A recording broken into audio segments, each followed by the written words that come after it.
Welcome to the Insight podcast. Joining me on the show today is Timandra Harkness.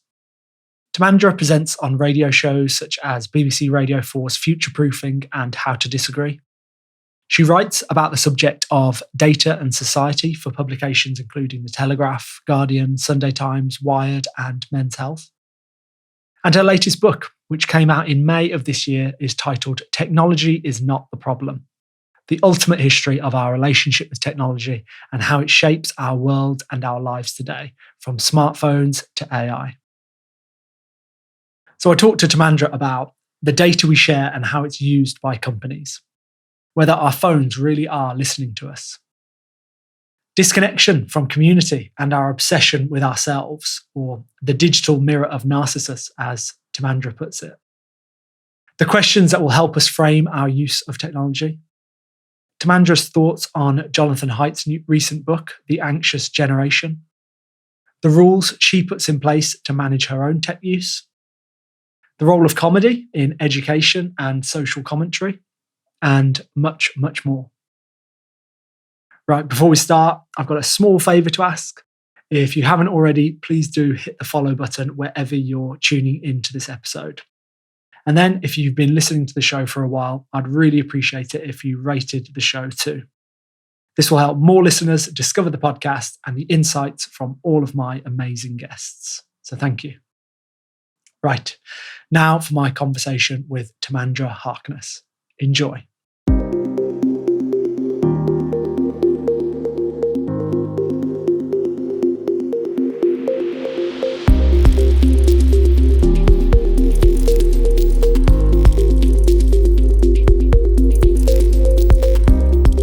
Right, I'm not sure most people, and I'm including myself in this, truly understand what data is being collected about us and then how it's being used. So could we start there? Could you explain that to begin with? I think almost everything we do these days is done digitally or online. And so every time you visit a website or buy something online or tap in and out, even with a bank card or off a bus or something, all that is giving out data, which more or less can be traced back to you and who you are. But I think the thing perhaps that people are less aware of is if you have a smartphone, and I think most people on this podcast probably do have a smartphone these days, that's also collecting all sorts of other data about you because it goes around with you everywhere. So it'll be not only where you are and when, but also things like how fast are you walking? And every time I look at the health data thing on my smartphone, it's saying, oh, you were walking a bit unevenly today. I think, well, this is kind of personal. But things like that can be tied back very personally to who an individual is. So it can be used to identify you, but also it can be used to infer things like the kind of movements your phone is making. Might say, oh, this person was on a bus or in a car or walking or cycling or whatever. So there's an extraordinary amount of data out there which can be linked back to you. It doesn't mean that all of it is, obviously, because it's quite expensive and bothersome to actually bother collecting this data and linking it to an individual and doing something with it. And there are laws and regulations governing what you're allowed to do with it. But technologically, it's very possible to collect an enormous amount of data on each of us. Wow. And I guess naively, I didn't realize that it was that constant, I suppose. And I only thought, well, my phone will know my location only if I've got Google Maps open or something like that, where it really seems obvious, or I've checked in somewhere or tagged a photo somewhere. But is it more constant? It's more constant than that. Like our phone is knowing where we are and then companies can attach that to us. Well, it's knowing roughly where you are. Right. Because the reason they're sometimes called cell phones is that they connect to a local cell. So there's not one huge mast that covers the whole of a country. It's like little geographical cells. So it will always know which area you're in because it will know which cell tower you are connected to. So even when you don't have location on, it will have a broad idea of where you are. Obviously, yes, if you do have location services on, then it can know this much more precisely. Yeah. And are our phones listening to us? Because I've heard both. I've heard, yeah, they definitely are listening to us. And then I've heard, no, this is just a myth. I thought you would be the person to ask, is my phone listening to me? In the sense that it listens for commands, then it is. I mean, in the sense that obviously a phone has a microphone, that's how it works, it's a phone. So it is capable of collecting audio at any time. And if you've enabled some kind of smart assistant like Siri, then it will be listening all the time for the command to turn on. But that doesn't necessarily mean that audio is being collected or is being sent anywhere else. So I think a lot of the time when we think, oh, well, that's spooky, I was having a conversation about this and now I'm seeing an advert for it, it's not actually because the phone was listening in and has like picked words out of a conversation. Mostly it's not that. It's that either perhaps the person you were talking to had previously Googled this thing, but the smartphones may have noticed that you were in the vicinity of this other smartphone, or that you were having a phone conversation with this person, and so you're connected in some way.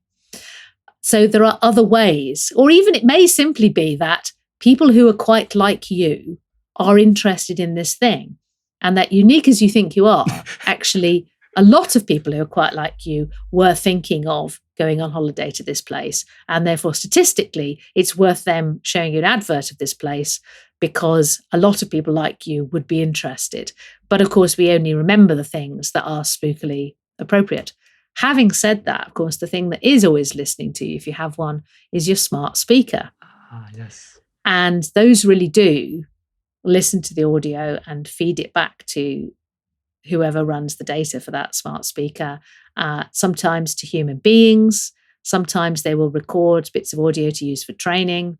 So if you're worried about being listened into, then yeah, the smart speaker is the one to have an eye on, because they clearly, the way they work is that they're listening all the time so that you can give them commands.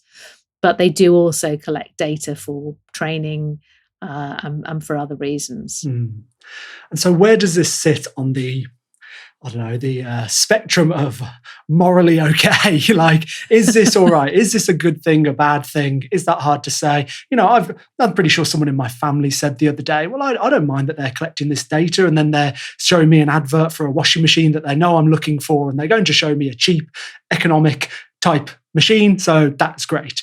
But then on the other hand, it just all sounds a bit spooky, doesn't it? And I guess we don't like the idea of our agency being taken away from us. We don't like the idea that we're being prodded into a certain direction and we're not conscious of our choices and our movements and what we're deciding to buy. That doesn't sit well with people, does it? So yeah, where does this land? What do you think? Is it okay? Is it not okay? But you also mentioned that there's laws and rules in place to kind of to curb this or something. So what's the deal? Well, I think there's, you can look at it on different levels. There's an asymmetry here, because the whole idea of our data being collected by companies that we may not even know the names of or may never have thought about. We don't know what data is collected or what they're going to use it for. And we don't know much about them, but they know a lot about us. So there's this asymmetry of power, which I think is always worth bearing in mind. Now, obviously, it can make things a lot more convenient for us. When I first moved to London 20 odd years ago, I carried around an A to Z. Just thinking, actually, I think I've still got one. So yes. So youngsters, I carried around this large book, which has maps and an alphabetical index of streets, hence A to Z. And if I wanted to travel around London, I would get this out and I would look up the street I was on and the street I was going to and find the pages and make my own route through the pages. And then I'd have a tube map. I think it's a tube map on the back.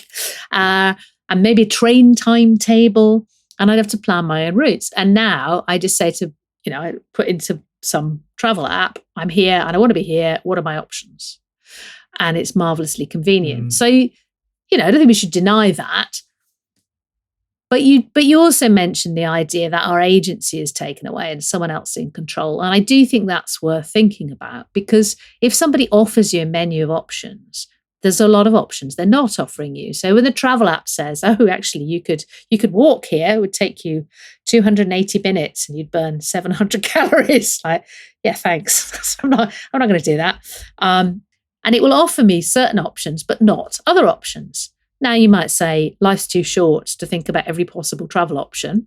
And that's a very fair way of looking at it. But there might be options that you actually would like to take, but you'll never know. And maybe in other contexts, that's important. Maybe in job adverts, for example, certain job adverts will be shown to you and others won't. But you won't know which ones are not shown to you. Whereas 20 odd years ago, when you used to maybe get a particular newspaper that carried particular kinds of job ads, everyone who got that newspaper would see the same ads. And you could decide whether they were suitable for you or not. But now some algorithm will decide which job ads you see. And they're not really being chosen for you to be the job ads that would be best for you. You're being chosen for the people that are advertising the jobs for, are you the kind of person that they want to show the advert to? Or even, are you the kind of person the algorithm wants to show the advert to? Because you're most likely to click on it and be interested. And this is where we get into loops where, for example, if it's a tech job, men are more likely to click on it and apply. And so the algorithm goes, oh, well, if we show this job ad to this kind of person, they're much more likely to click through. And therefore, I'm being a more efficient advert. See how I'm anthropomorphizing the advert here. And that's where you get into these problems where the underrepresented groups never get to see the advert because they're less likely to click through. And so if you optimize for, I want the most likely people to click through, you're going to keep showing it to the same kind of people that are already in those kinds of jobs. So this is one of the new problems with this kind of personalization, is that you don't know what you're not seeing and you don't know what options you're not being shown.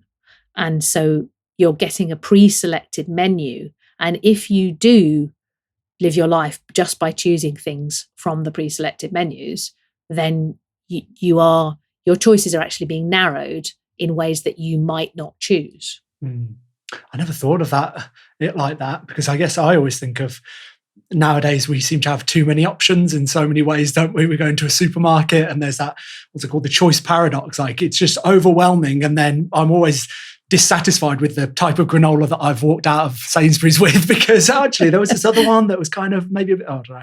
And so I think that's a genuine thing, and that is part of, I think, why we like it, is that we don't want to have to look at every possible option for everything all the time, because we live in an age with amazing amount of choice. I mean, way more than our grandparents would have had, even.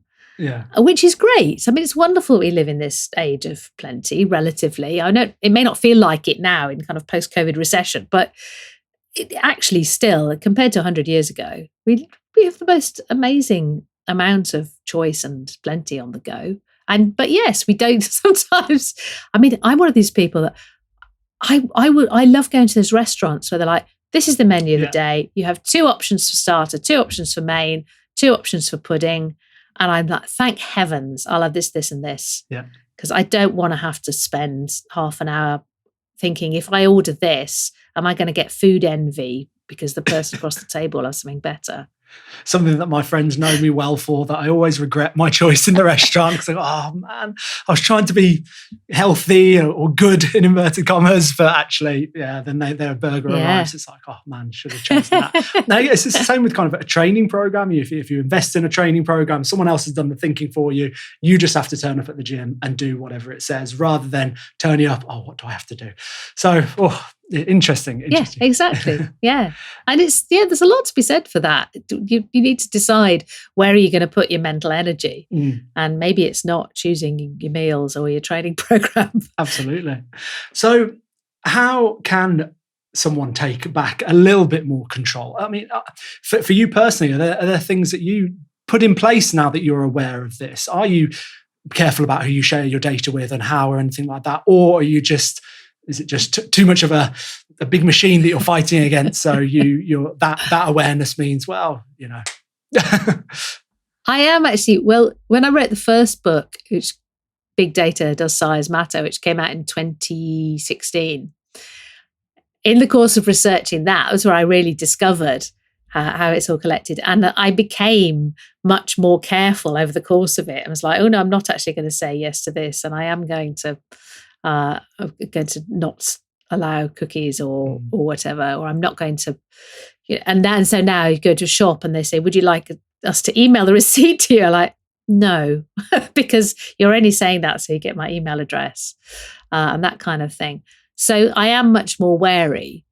But having said that, in a way, you kind of make a choice that, like, if I'm going to participate in the modern world, part of that ecosystem is that a lot of my data is collected. And really, I need to be thinking less about me as an individual trying to protect my data and more about, well, what should we expect our governments to be doing in terms of regulating and giving me rights as a consumer, or just making sure that when the data is collected, it's not misused in some way that I wouldn't like. Because I don't think it's really an option for an individual, unless you're immensely wealthy and have a personal assistant who's an actual human. I just don't think it's really an option to opt out of everything now. What we have to do is say, if this is the world we live in, how do we want it to work? Having said that, I think there's a more philosophical level on which we have to remember that we have agency and not always go along with the thing that the technology makes easiest, but actually keep remembering, okay, well, this is my life and I'm in charge of it. What do I want to be doing with it? Do I want to do this thing that's just popped up as an advert or an option? Or actually, do I have some other goal which this is not helping me towards? And that's a much harder call in a way, because regardless of the technology, to actually try and remember that this is your life and it's the only one you've got, as far as I know anyway. And so you want to think about what you want to be doing with it. And is this thing that you're doing right now in some way helping you towards that? Or are you just looking at dog videos, which is one of my great weaknesses? Like, suddenly half an hour has passed and I've done nothing but look at dog videos. Like, how did that happen? Oh, for sure. The one that I love is where the little dog goes into the big dog's bed and the big dog is just terrified of the little dog and can't get it to move. I was talking about that with my sister yesterday because her dog was taking over my dad's dog's bed. And anyway, we sidetrack. But that is such an interesting point, that just that awareness is really useful, isn't it? And thinking of that question, what would the tomorrow me want me to do in this situation? So yes, the advert. I mean, I constantly get Uber Eats notifications and emails saying, well, you get 40% off the next 5 orders. And so, we're recording this now on Friday. Friday evening's coming up quickly. I'm like, that takeaway is tempting. But actually, I know that, I've been in London recently. I really kind of indulged while I was there, because why not? And then maybe a takeaway tonight is one step too far. But like you said, just that awareness of thinking, yeah, right, it's popped up, and that's useful on the night where I'm with friends and I want the discount from Uber Eats, but actually, home alone tonight, is that really, really the option that I want to take? And that just feels like a good approach to life in general, doesn't it? To be more mindful of the choices that we're making. How does this affect me, the people around me, the planet? But it's difficult, isn't it? It's really difficult when we're bombarded. But I suppose, and this might help us lead on to my next question that I've got for you. I suppose we've always had this, haven't we? Not always, but for a long time we've been up against adverts and people influencing us with propaganda or something like that, trying to direct us in a certain way, and we've had to be mindful, and we've had to take in all the options and understand really what is going on here. Yes, I think that's true. That some of this just goes back to how things have been done for at least a couple of 100 years. And possibly longer. I mean, we're social creatures, so we care about what others are doing and what others are thinking of us. That's certainly not new. I think a couple of things are new. One is that technology can automate these things.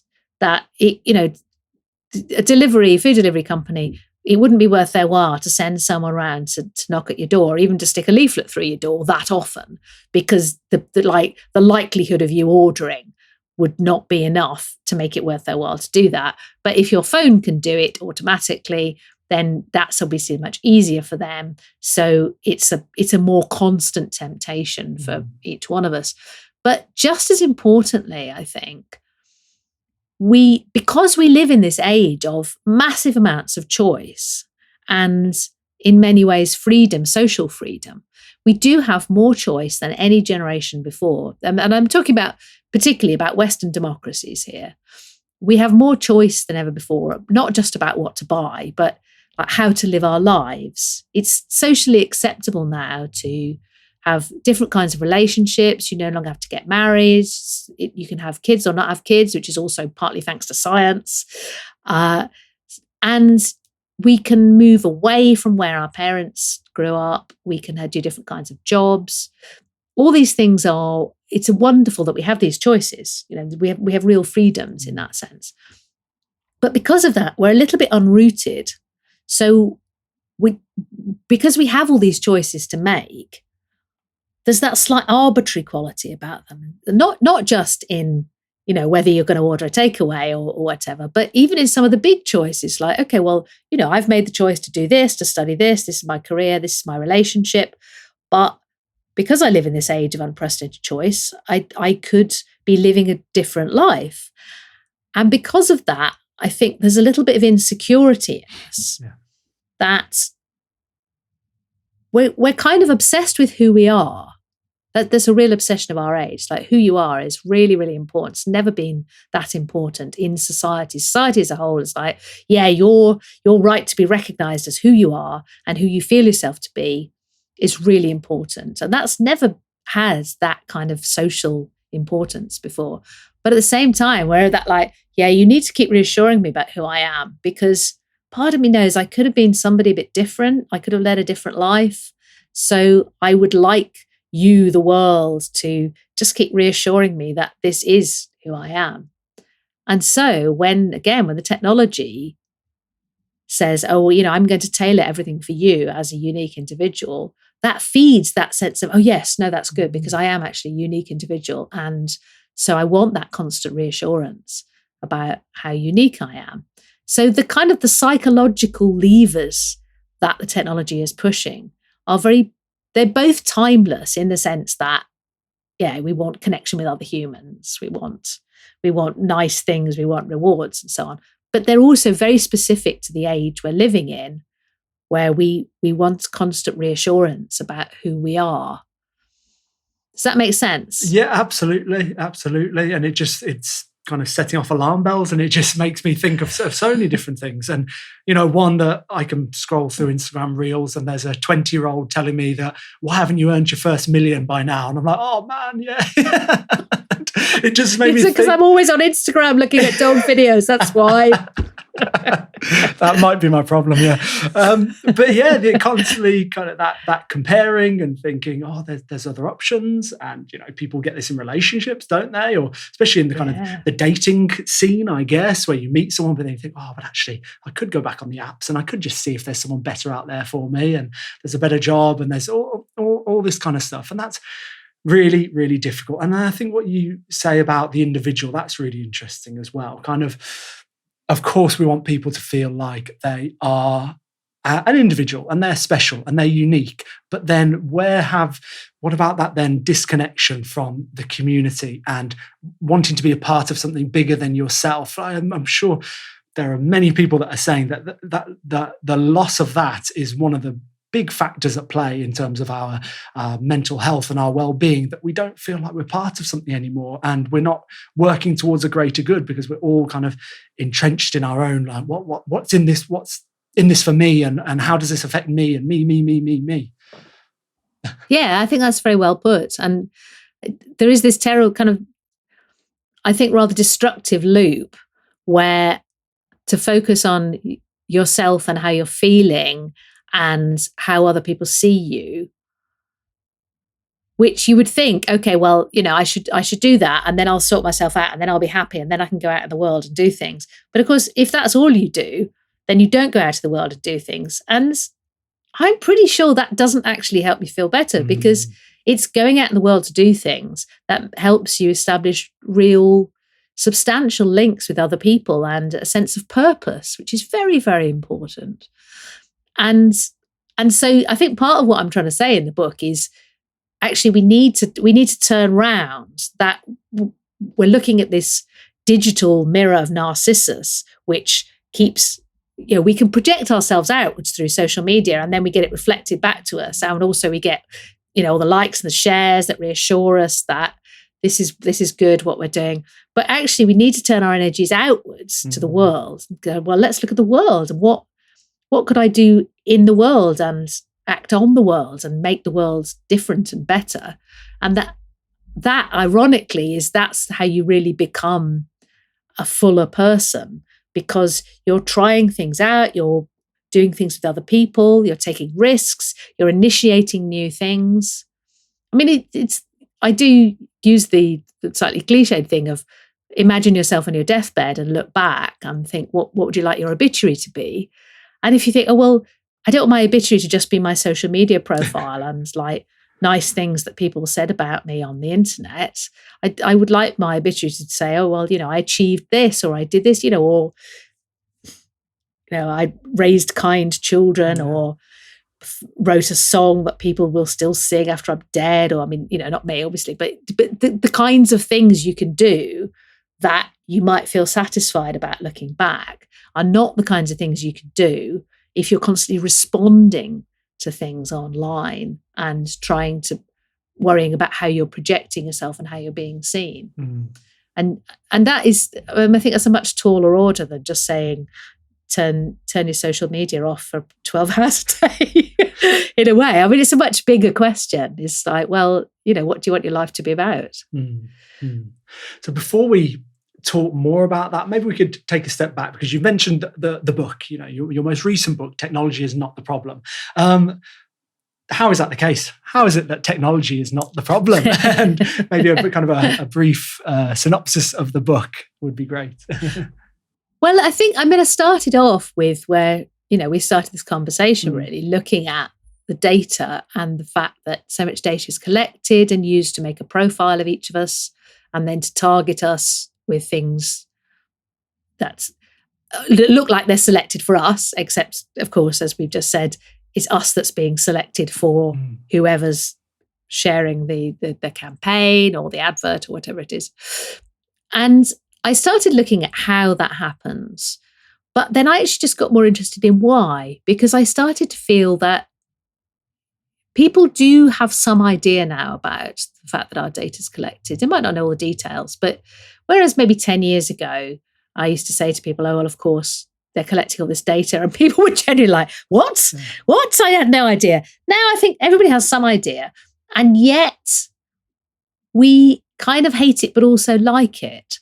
And so I thought there must be something in us that makes this technology stick. It like gives it purchase. There must be some levers in us that it's pressing. And that was when I started to kind of zoom out and go, okay, well, let's have a bigger look at how society is now and how we are now and what makes us tick. And I started to make a connection between this fact that identity is more and more important and the fact that technology is very personalized and that it promises that each of us will get the things that are right just for us. I think I found an advertising slogan by Axiom, which is Experian. I should look this up so I don't get it wrong. Anyway, one of the data gathering. Can you edit this out? No. Oh, it's one of the data gathering companies.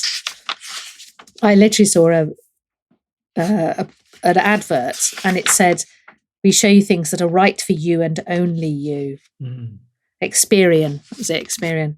We find deals that are right for you and only you, and it's this promise that this thing is right for you and only you, that you're absolutely unique. And so this is how I ended up with technology is not the problem, because I kind of started off going, okay, well, this is a problem, the way technology profiles us for all sorts of reasons. So there's the asymmetry of power. There's the fact that if you're only shown things that are supposedly right for you, then this becomes narrower and narrower, and you maybe are not seeing things that would be rewarding. But in the end, I thought, well, the problem is if we blame the technology, then we're kind of making the technology more powerful by saying, oh, I can't do anything here. I'm completely helpless. Technology is too powerful. It's psychologically controlling me. Or I can only do what the technology tells me. It's like, well, you're kind of making that happen then if you have that attitude. You need to say, look, the problem isn't technology. The problem is that we like the idea that everything is tailored just for us. And we like the convenience of choosing off a menu because it's easier than deciding for ourselves what we want to do with our lives and how to make it happen and taking risks and trying new things. So we really have to take responsibility first. And then, yeah, sure, we probably will go out and say, actually, this tech company shouldn't be doing this and we should change that. But it does need to start with us taking control and taking responsibility for our lives. Mm. So how do we go about that? Well, if I knew that. Other than asking those questions of yourself, you mentioned, what would you say on your deathbed? That's a powerful question. I mean, a previous guest that just in the last episode, a sports psychologist, said a really good question to ask yourself is, what will people say at your retirement party? And she was trying to frame things in the same way that you would, that people will not be sitting at, standing up at your retirement party saying, well, he owned a Porsche and he had a really big house. No, they'll be saying, this person helped me in my career and they're a wonderful father, mother, whatever it is. Yeah, exactly. And I do think that's part of it is, but it's a weird thing because on the one hand, you want to say, technology isn't in control of my life. I'm in control of my life. And so I'm going to use it to do what I want to do rather than let it lead me.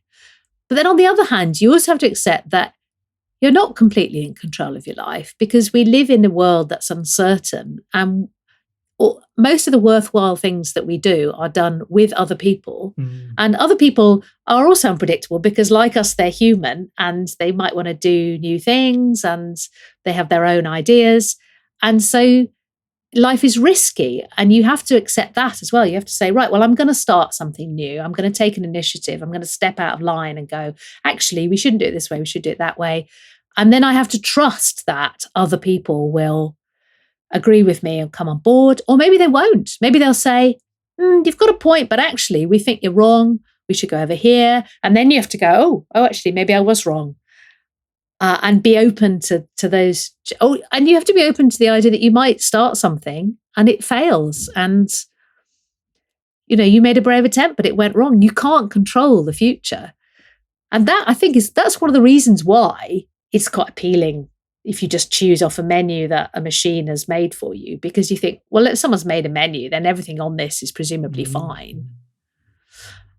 But it's essential to be able to accept that uncertainty.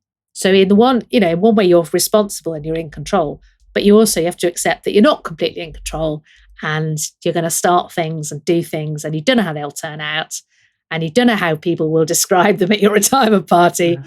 But if you don't take those risks, you're not going to do anything.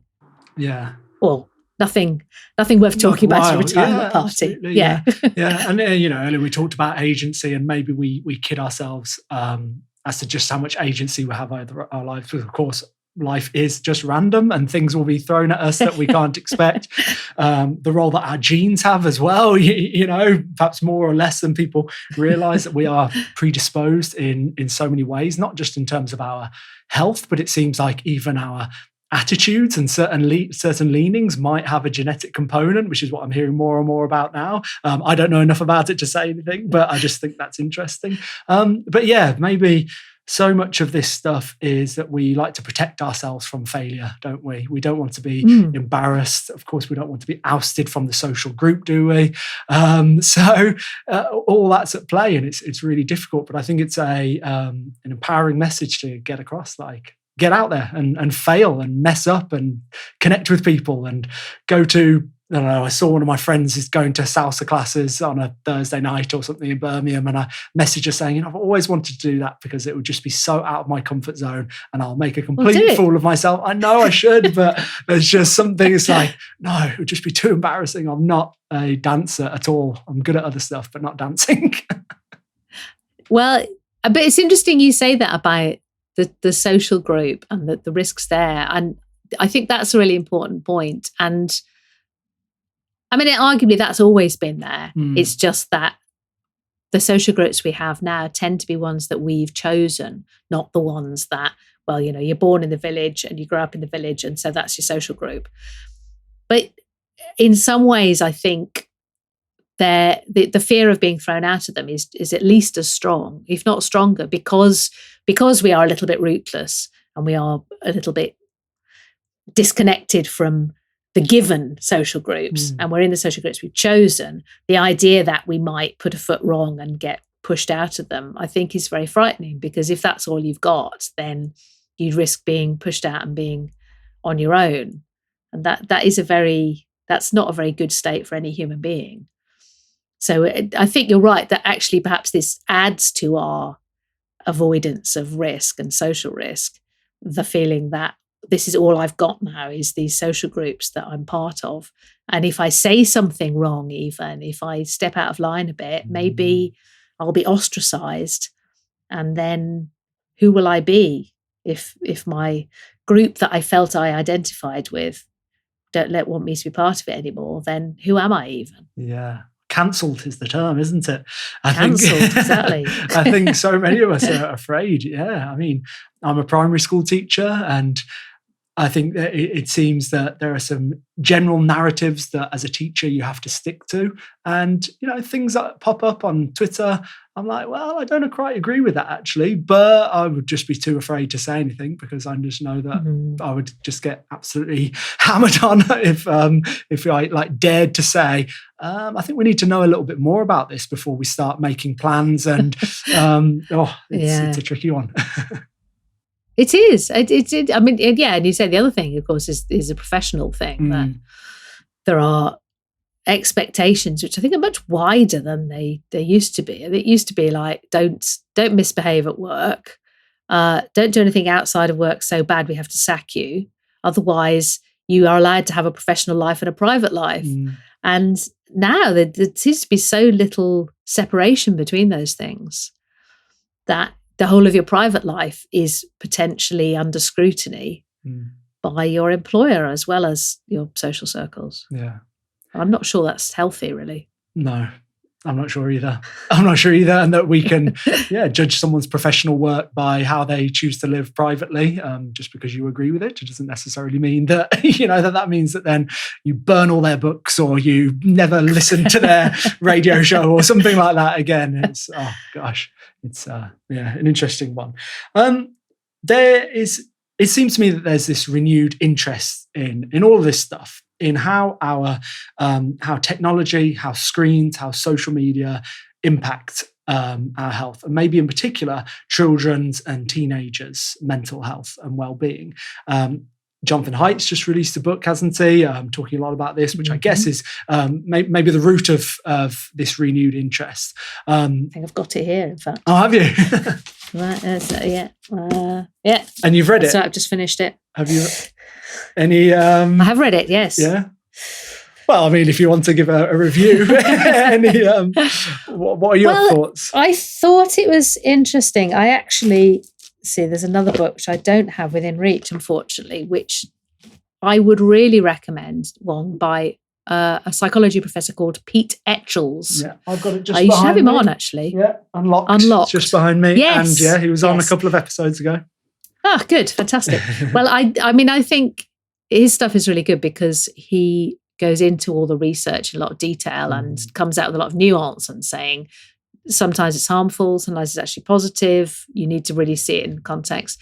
So the Jonathan Haidt book, I think, is interesting because in some ways he doesn't do enough of that. He does go into some of the research, but he seems to be quite willing to follow the overarching narrative that it is harmful, that social media is harmful for teenagers and they shouldn't use it, and comes up with some very specific, quite draconian proposals that young people shouldn't be allowed smartphones, shouldn't be allowed social media. And having read the Pete Etchells book first, I was like, well, I think you're missing some nuance here. I think you're going rather all in on one explanation for things. But of course, the other thing which we've heard much less about in all the media frenzy around his book is that about a third of the book is devoted to him saying what young people, what children and teenagers should be doing, which is going out and playing and socializing without adult supervision and generally developing some independence in the real world and not the digital world. And that, I think, is spot on, because he's basically saying about children and teenagers what I'm saying more so about adults, which is that we need to go out, we need to take risks, we need to do things with other people, we need to learn the hard way how to socialize with each other by making mistakes, and by finding out how to live together and how to resolve conflicts. So in that sense, I think that part of the book is very, very good. And he's been actively involved with some good initiatives like the Let Grow initiative about actually letting children, young people go off without adult supervision and experiment and play. But the stuff about smartphones, I do feel like he has slightly swallowed whole the current panic about screen time. I mean, having said that, I do think it's better for children, young people, and all of us to spend more time in face-to-face contact and doing things in the real world, because it's less safe, it's less mediated.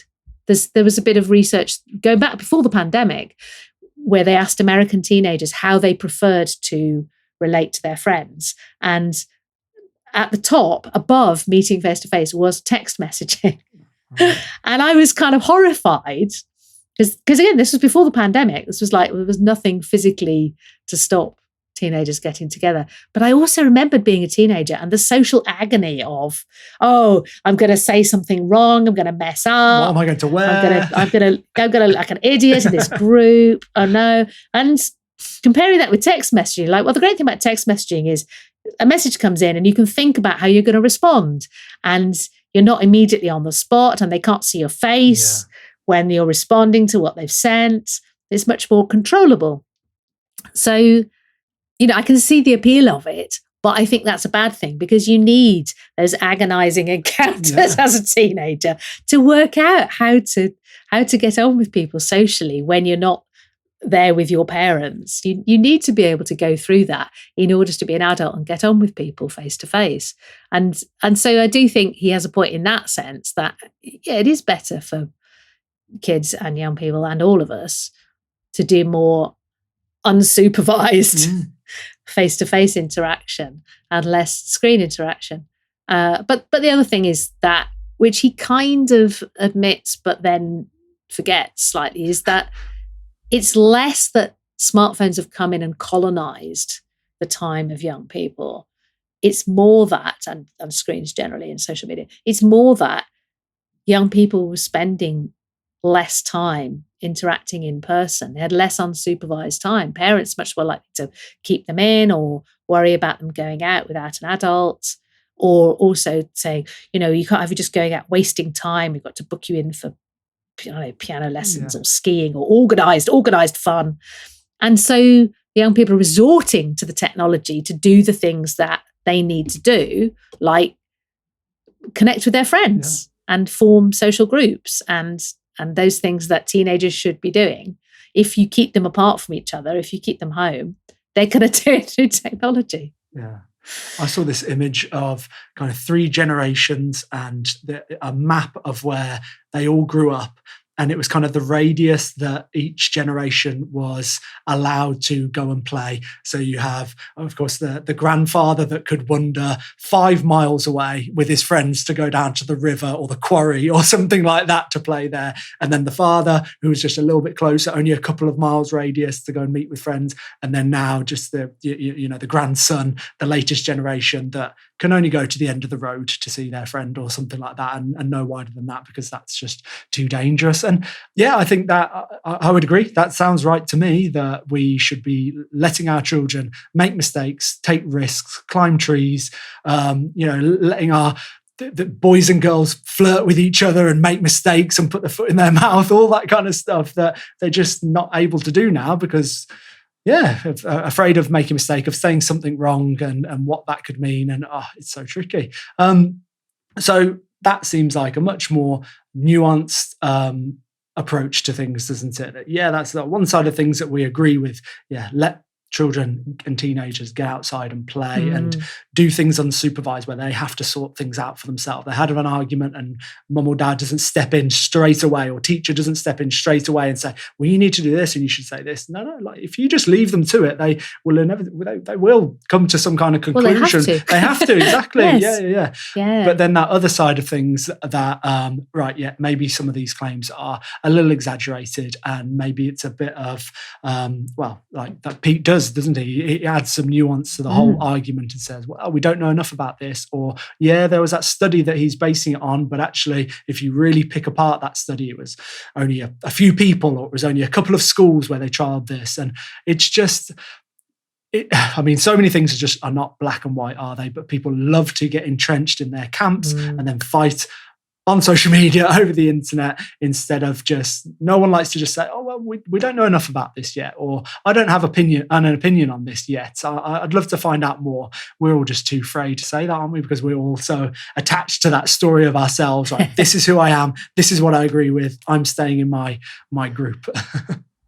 Yeah, definitely. And also, if I were to be really cynical and say, if you want to get your book sold and talked about, yes, make sure it has one headline message that's very strong and very simple, and that preferably picks up on something that people are already worrying about. Yeah.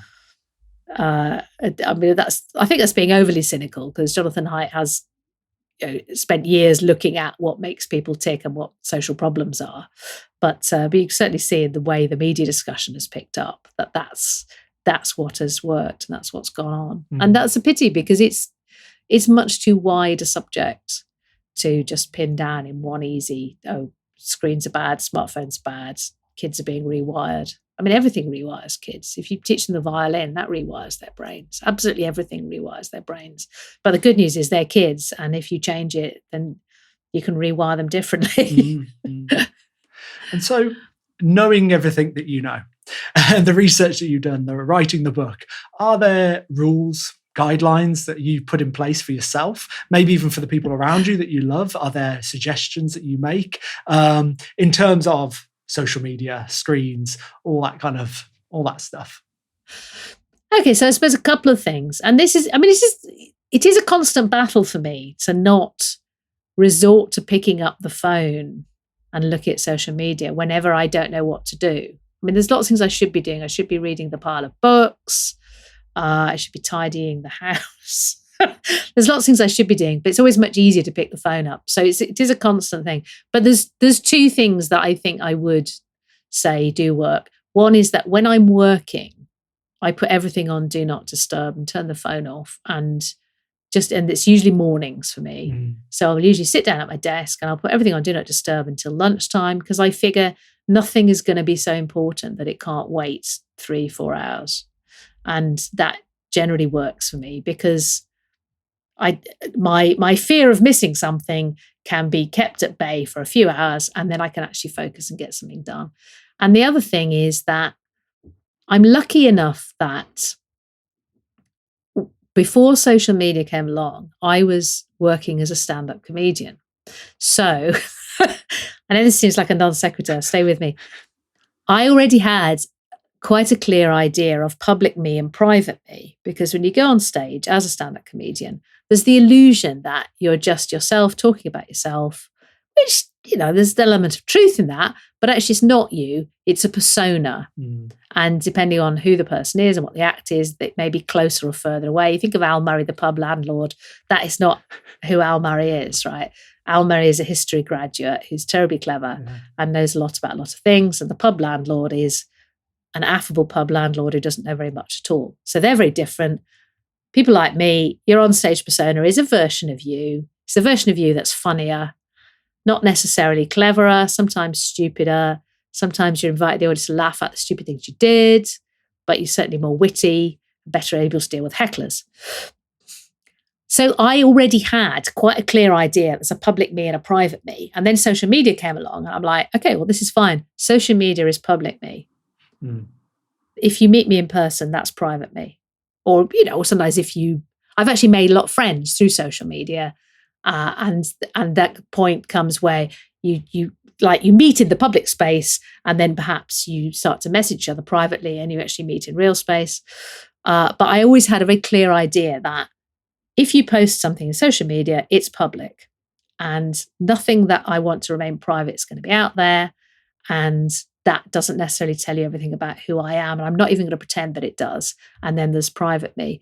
I think that is something that I was lucky that I had that, because I think that can often be a problem with social media, that it messes up the boundaries between public and private. People think they're having a private conversation, and yet it gets shared with thousands, sometimes tens of thousands of people, which is not the place for a private conversation.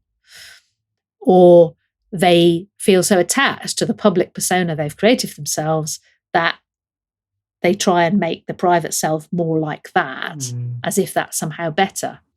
So I suppose, two bits of advice. One is carve out time for yourself where you are not constantly connected. I mean, the other time I do that is if I'm spending time with somebody purposefully, is that the word?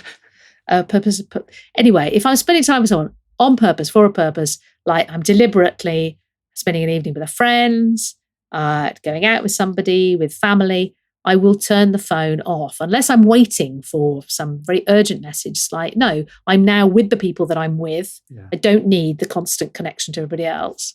If I'm working, I'll turn it off. I'm working. And then in between, I can enjoy this amazing connection with the whole world. So decide when you're connected and when you're not, and decide when you're public and when you're private. I think those would be my two practical bits of advice for using technology. Yeah, I think that's invaluable. I think people would be surprised how much work they can get done in 3 hours when they turn off their phone and put it in the other room.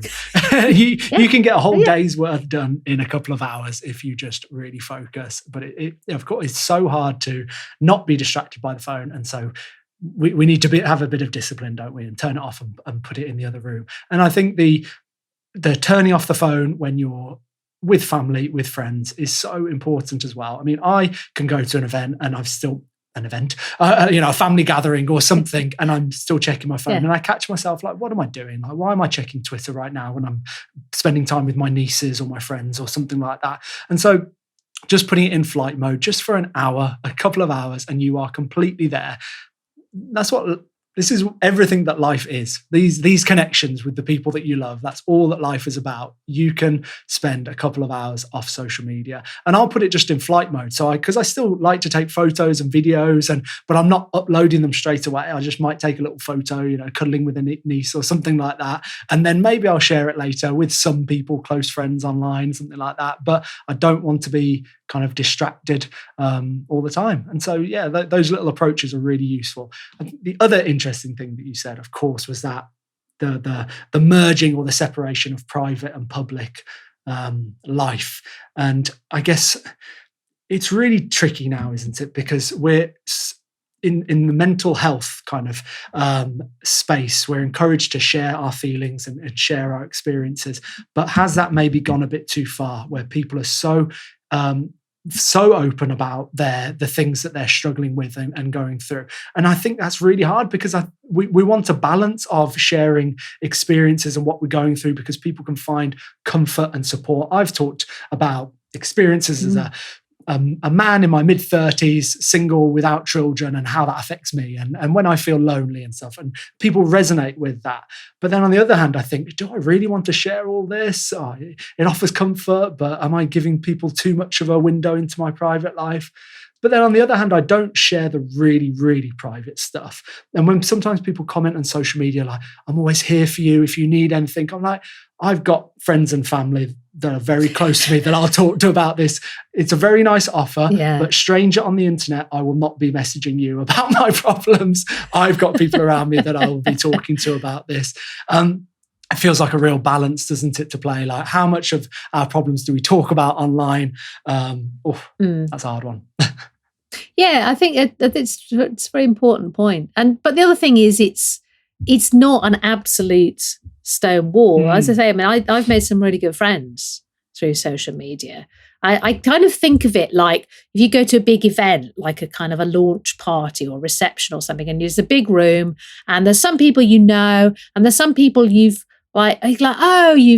seen, but you don't really know, but maybe you're going to get chatting to them, and there's strangers, and you're not under any obligation to talk to any of them, but you might get into a conversation that actually might lead to a friendship. So I tend to think of social media a bit like that, that you're in a public place, but you are meeting people. So sometimes what starts off as a public exchange can become a friendship. But you're right, the idea that because you're saying, oh, I'm going to share this because it might help someone, that some complete stranger would jump in and go, oh, you can be my friend. Like, okay, well, that's kind of a bit forward. Yeah. Thanks, but I don't know you. But then maybe that's because there are people on there who don't have friends to talk to, and that's why they are sharing stuff, because they genuinely don't have someone in their real life. friends. It's true. Yeah. Because those organic ways of connecting with people are falling away, and so we are more and more online. Yeah, very true, very true. I want to ask you briefly about, you mentioned your stand-up comedy, and I think that is such an interesting area. I love some of the comedians like Dave Chappelle, Ricky Gervais. I love how they can, the social commentary that they provide through their comedy. And you talked about how they have a persona, and people seem to not understand that, do they? That they'll make a joke that is maybe controversial, but it's not that they actually think it. It's that they're making it to hold up a mirror to society and say, look, this is what some people think, and how ridiculous is it? I don't think this, but it's a joke. It's a joke. It's not really me. What are your thoughts on that? Just the role that comedy has in social commentary, but also in kind of education and learning, and how we can make things more fun when we teach people through making it humorous, because you've mixed science and comedy, haven't you, in some of your performances? And so I think that's really interesting. Yeah, I mean, the science comedy thing is, I've gone slightly the other direction to a lot of people I know. I do know a lot of people who started off, they had a career as a scientist. Well, in fact, so Helen Pilcher, who was working, when I met her, she was working as a experimental neuroscientist. I didn't know this because we were both on the stand-up comedy circuit, and I only discovered that this was her day job when I bumped into her at the Royal Society, 2-day meeting on stem cell research. I was there with my kind of journalism hat on, barely following what was going on. And then I met her. It's like, oh, what are you doing here? She's like, well, this is my day job. And then we started the UK's first comedy science double act over 20 years ago now. So I think she was the first of a lot of people I know who started off in science and then found that actually they wanted to do comedy, and so they were talking about their science through comedy. I went the other way. I was doing comedy, and having met Helen at this point, she said, oh, why don't we do some comedy about science? Nobody was doing it then. And we were both like, yeah, because we're both kind of bored with doing the same old jokes about differences in men and women, dogs and cats. Isn't it funny when you get drunk? Ironically, perhaps, the science comedy I've ended up doing has probably covered all of those topics, but with science. Oh, okay. Right. So for me, I was doing the comedy, and then the science was this just very rich, fruitful area of stuff to talk about that was really interesting. But yeah, for a lot of other people, I think they see it as a way to communicate the stuff they were already doing. And it's much more now than when we started, it's much more normal to think, actually, you can do comedy about anything. And as long as as long as you don't assume that everyone has to have read a book before they go in, then people will come with you. I think things have got more difficult since I used to do stand up on the circuit, because I am definitely lapsed now. I don't do it anymore.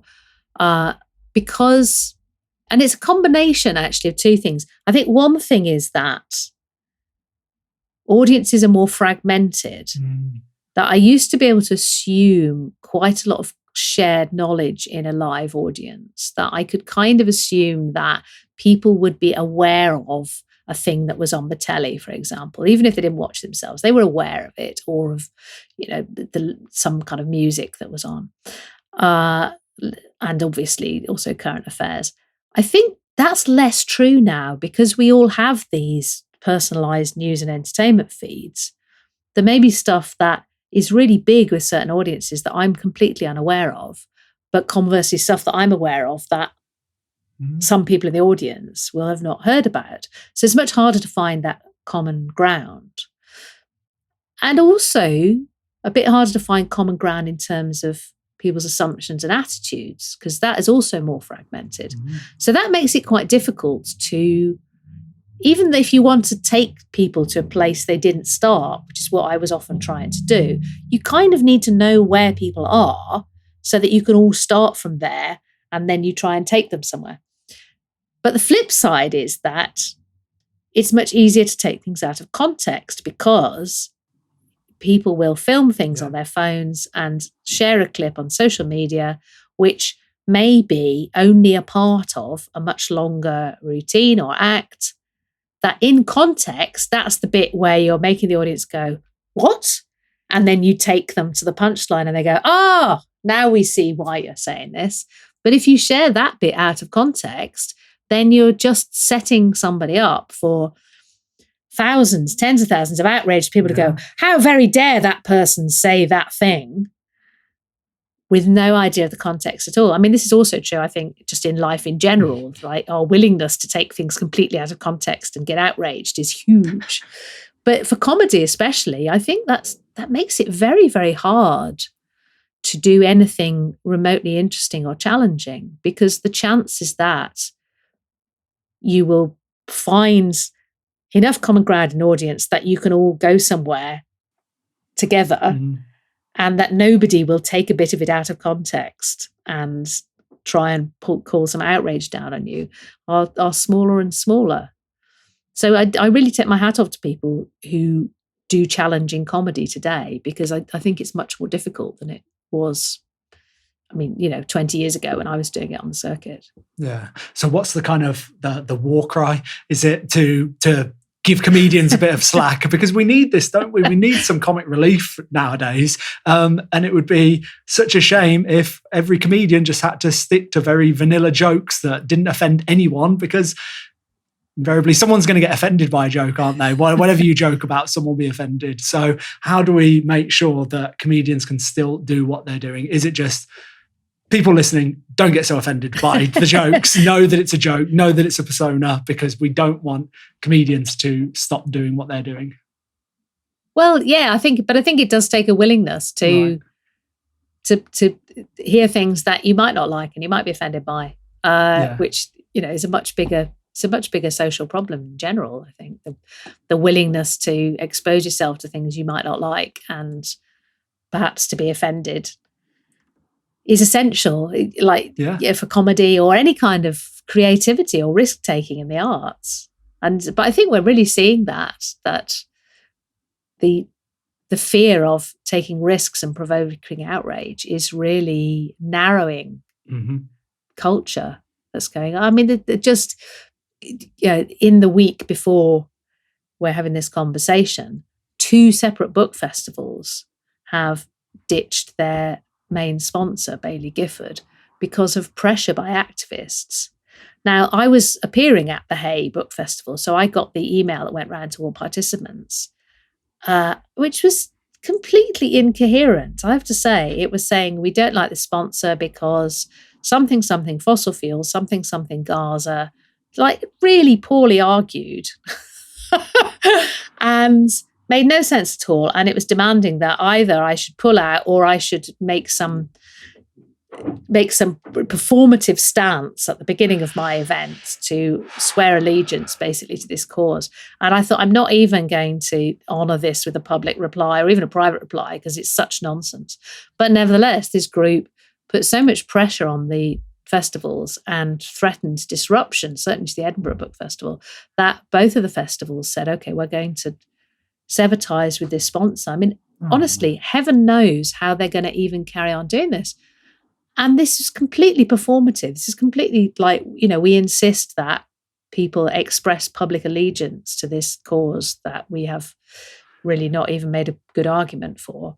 And if you don't, then we're going to disrupt things. So they can't happen. Like, the point of a book festival is precisely that you get a plurality of views and arguments, and you get ideas out and read them and discuss them and think about them. And if you're going to try and police who the festivals can even be sponsored by, then we're in a really bad place with culture, basically. But I think that's just one example of this policing of what you're allowed to say and hear and do and think. It's a really totalitarian attitude to culture, and it worries me very much more than any individual point of view that's being argued for or against. I think the idea that it's not permitted to hold a variety of opinions and express them in public is very, very worrying. It's very worrying. It's a very, very strange time, isn't it? I'm pretty sure that I have lost a good amount of followers recently because lots of people have been sharing a certain social media post on social media in their stories, and I didn't. And I can't think what else it is other than that, because they seem to have kind of overlapped where I've lost not a huge, but a noticeable amount of followers just because I didn't go along with what everyone else seems to be doing, which, to be honest, I think is performative. Yes, I think that just because you've shared that thing in your stories, that, I don't know, does someone think that they can sleep better at night, that they've made a difference because they put that little post on social media? I just do not agree. I will just keep sharing content that I think people will find useful and helpful. I don't need to be doing this thing just because everyone else is doing, because it feels so like just like a checkbox for some people while everyone else is doing it, so I better do it. And I'd rather take a step back and have a little look and understand or everything about what's going on in the world rather than just aligning myself so quickly. But anyway, this is a whole other. But again, you've put your finger on that there, because what is politics for? Is it to make a difference, or is it to demonstrate your identity and where you stand, and that you are part of the right group who hold the right opinions on things? Because if you actually want to make a difference, a lot of this stuff that is performative is either unproductive or sometimes counterproductive, because instead of changing the minds of other people so that they come over to you and say, yes, actually, we agree with you, that's a good cause, what can we do together? They get annoyed because you apparently don't care about disrupting their lives in a way that doesn't make a difference. But if what you're trying to do is signal that you belong to the right group and hold the right opinions, Bob's your uncle. You post whatever it is on social media, and then you can go off and enjoy your life. And that's it, job done. Exactly. Easy as that, isn't it? Right. We're at an hour and 5 minutes. I can't believe how quickly the time is going. Sorry, No, don't say sorry. Not at all. I'm just wondering how how you are time-wise. I do ask 3 quick-fire questions at the end, but if you need to go, go on. Are you sure? Okay, great. So, number 1 quick-fire question is, what's one lesson you wish you'd have been taught when you were a child? That it's okay to fail. I think that's something I learnt much later in life, that if you're not afraid of failing, then you can take risks and you can learn new things and you can try things you wouldn't otherwise have tried. Next one. Is there a habit that maybe you've introduced into your life recently that's helping you feel happier and healthier? Oh, okay. That's an interesting one. I'm usually trying to shake habits off. Well, that can be another answer, a habit that you've got rid of. I try to. Okay, so this is not a recent one. This is one that I have cultivated for literally years, ever since I went freelance, which is many, many years ago. And especially when I started working as a stand-up comedian, I realized there were days when I did not leave the house until it was dark, in winter especially, and I didn't see another human being. And this was all very bad indeed. And so I made myself a rule that I should always leave the house once a day during daylight. And this will sound mad to anyone with a normal job who has to go out to work, I'm sure. And to a lot of people are like, really? You need a rule for that? But in some lines of work, it's very easy to not do that. And then you very rapidly become quite lonely and depressed because you don't see another human being and you don't see daylight and you don't go anywhere. So I know a lot of people look at me funny when I say leave the house once a day during daylight. But if you work from home, please take it from me. This is a habit really worth keeping. And the last one, if you could give everyone in the world one book, which book would you give them? Oh, am I allowed to say my book? Of course. Feels like cheating though. Okay, if not that, then I would give them Hannah Arendt's The Human Condition, because I think that she is a wonderful thinker. She doesn't fit into boxes. She thinks for herself.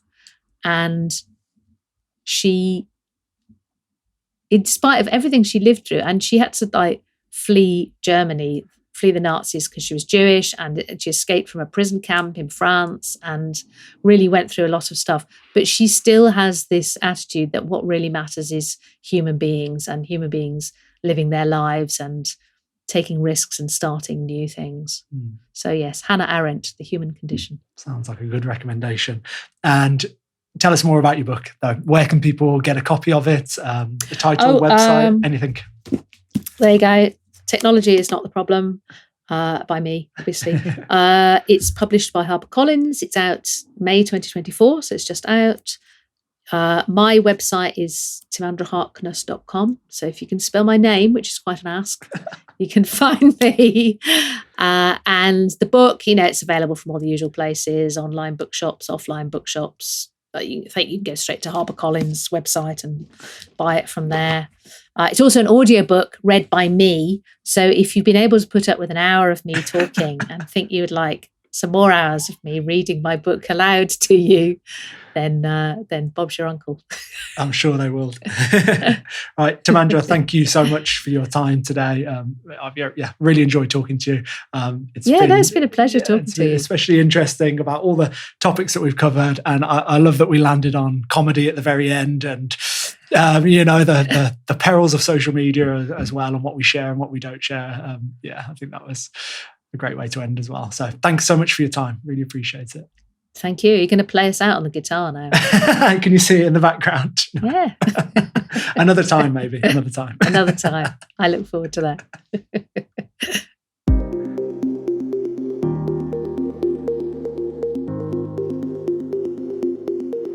Thank you for tuning in. I really hope you found my conversation with Timandra insightful. If you enjoyed the episode, as always, please do share it with friends, family and colleagues who you think would find it interesting too. And you can always support the podcast by following and rating the show on whichever app you're listening on. Thanks again, and I look forward to bringing you another episode soon.